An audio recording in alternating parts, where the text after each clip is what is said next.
Vivek, let me ask you this. What is the difference between putting a tariff on a country versus a company? Yeah, so that's a good question. Well, first thing is, let's talk about it on the level of the country.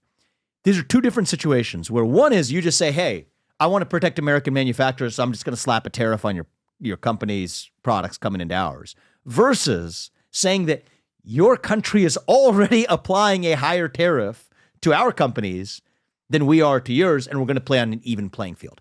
Those are two different objectives. So on the first, where we're just willy-nilly just saying, yeah, I want to protect American manufacturers and they shouldn't have to compete, I'm just going to slap a tariff. That doesn't work because the other country's just going to raise the tariff to the same place. But, and I think this is where you got to listen to Donald Trump very carefully, what he's saying is we got to play on an even playing field, which I agree with, which is to say if another country is already applying those tariffs at a higher rate to us, directly or indirectly, right? There's many ways to apply a tariff. The regulation or otherwise. Those are forms of tariffs too. If you apply regulations selectively to foreign companies, that's effectively a tariff. So if you have other countries that are already treating us unevenly, then say, no, we got to compete on a level playing field. That to me is fair game.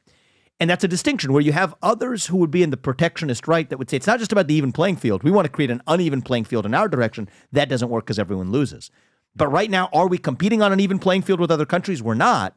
And that's where you got to use either the threat of tariffs at least to get them to be able to abide by the same rules in response. So let's go with this. Let's go a little bit deeper with this. So let's just say I am Ford, and I'm trying to get my workers working here, but I'm dealing with the union. It's always a fight. And for me to build the same car to sell it for $24,000, I can make that same car in Mexico for $7,800 instead of making it in Detroit for $13,900, right? And if I build it in Detroit for $13,900, that means that $21,000 car I would have to sell for whatever, add additional $5.5, $27,000, right?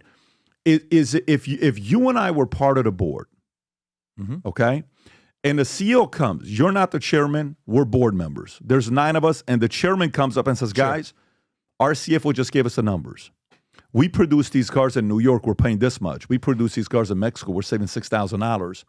We need to consider building something elsewhere so we can somehow, some way avoid the constant battles we're having with the union. What is the right move there? So the job of a company's board of directors is always to maximize shareholder value, period. Right? You operate within the laws as you're given. You may not like the laws, but within the constraints of those laws, how do you maximize the equity value of the company? That's the job of the board, period. I don't compromise on that. It was a core premise of even the company I founded, Strive, to compete with other asset managers that have taken these other ESG philosophies. However, let's talk about policy. Why is it more expensive to actually produce here in the United States? We don't often enough ask that question. Here's a big part of the reason why. The regulatory state in the United States is far more cumbersome for American companies than it is in other countries where those companies are then choosing to set up instead. Climate change, emissions caps.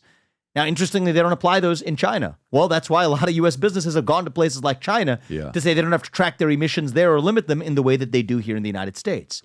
So that brings me back to the solution. The right answer for American manufacturers and American workers is to dismantle that excess regulatory state. But the irony, Patrick, is a lot of people on the right, I see them making this mistake, and it hurts me when I watch this. It's like a slow motion train wreck you kind of see happening in plain sight. You got to stop it. Is to say that, oh, no. We need to actually make sure that they're not allowed to move.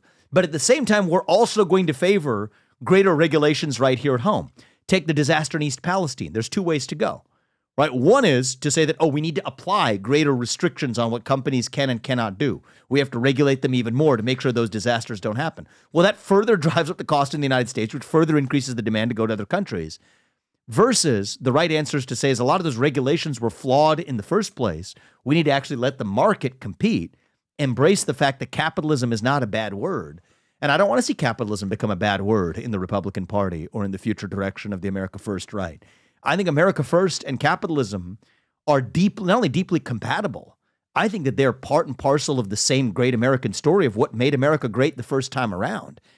And if we're being really frank, I do think that that is a subject of debate on the America First right. Some people will want limits on credit card interest rates. Some people will want limits on what companies are or aren't able to do, or to break up big companies just because they're too big.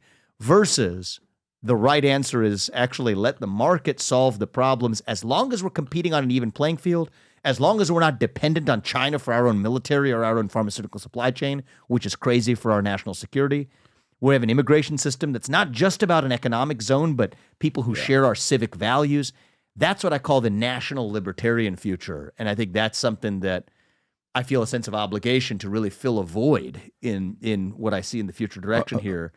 That's where I think the country needs to go. We will, none of us will always 100% agree on everything. You said this right off the bat at the beginning of the podcast.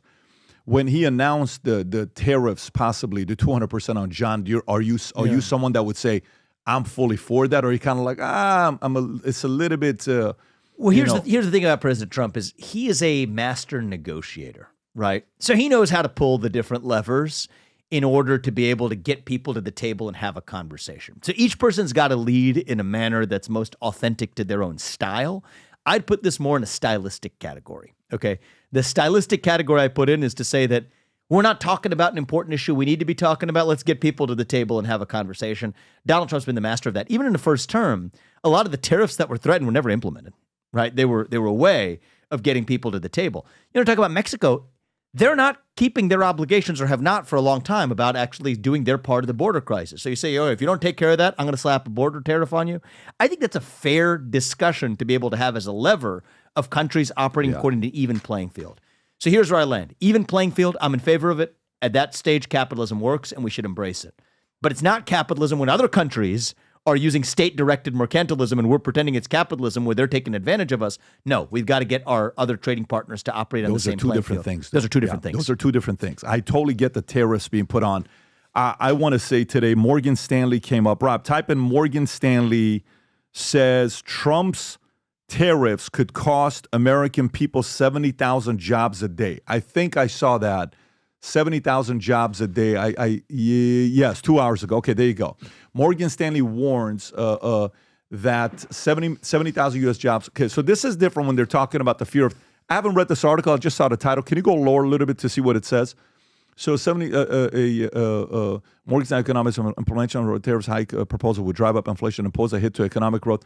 Okay, if the proposed tariffs are fully implemented, we estimate that the near-term acceleration in the inflation or dragging GDP. Morgan Stanley said the bank's economists and strategists model the scenario in which Donald Trump wins the White House and quickly moves to implement a 10% blanket tariff in global imports and a 60% tariff on inbound shipments from China. That would mean tariffs as high as 25 to 35%, about half of the U.S. industry. The inflationary effect happens more quickly. Judging from history, Morgan Stanley economists said the model indicates 0.9% bump in PC Bryce. Okay. So your thoughts on this? So first of all, let's take the headline. I find it interesting they call them the Trump tariffs when Biden chose to leave them in place. Bingo. So it's really interesting how they're that just shows you the tilt right out the gate, okay? You don't know the bias. You could talk about hit from tariffs. You could at least have a reasonable debate about that, and that's a separate policy debate. But I knew the slant right away. When Biden has left those same tariffs in place and you're still calling them Trump tariffs, that tells me what that entire story and the so-called economic modeling is really about. Yeah, see, I don't have a problem with that. I think you need to do that with countries because I do think a lot of these countries have been, negotiating in a way of, like the way you would draw it up is the following. Okay, we're buying this much from you. It's generating you this much revenue. What are you buying from us? Right. How are you buying from us? Is it just me buying from you? If that's the case and I'm not getting anything, like that was a negotiation with China, which the arbitrage was $400 billion a year that they were making on us. It's got to be an even playing field. They're also subsidizing their own companies from their own side. That's not capitalism either. And they're especially doing it to increase U.S. dependence on them in critical areas to our national security. So here's my rule. The end state is if everybody's playing on an even playing field, we get rid of our regulatory state to be able to actually make our companies most competitive here, then great. Trade is a great answer. But if we're not playing on an even playing field, which is the status quo, and then our regulatory state makes it even worse because we're applying constraints to our own companies that don't apply in other countries, that's a 1-2 double whammy. So Republicans, I think some people may actually go the wrong direction to say, okay, then we need more protectionism and we need more regulations to make up for it. No, that's the wrong direction. It's actually the exact opposite direction. We need to force the other countries to play by the same set of rules. That's where a good negotiator like Donald Trump makes a difference. And then if we're playing by the same set of rules and our environment's less competitive, let's look ourselves in the mirror and say, why are we less competitive? A lot of that's the regulatory state. Slash and burn that. That's my 3-word slogan for the future of the conservative movement. To summarize it in one nutshell, shut it down. When it comes to the nanny state, the regulatory state, shut it down. That's what makes the United States competitive. And when everybody's, when you're talking about everybody's smoke screen is gone and clothes are laid bare, at the end of the day, I believe the United States of America is and should be the most competitive place to make a lot of things in the world. But if we're not, that's the fault of our own government, and we need to fix that by dismantling that regulatory state. I agree. There's a lot of that that's got to be done. Hopefully it will be in this next election if he ends up winning. Some of you guys asked us about the only wallet that I wear. This is the wallet that I wear. This is the Valuetainment wallet that I wear. ID, cards, cash, easy to use. It's not heavy. It's not thick. It's not... and it's 100% leather. It is the only wallet you will see in my pocket. It's not a Fendi. It's not a Ferragamo. It's not a Louis Vuitton. It's none of that stuff. It's a Valuetainment wallet with the logo on the side. They're back, and here's what we're doing today, which I'm excited about.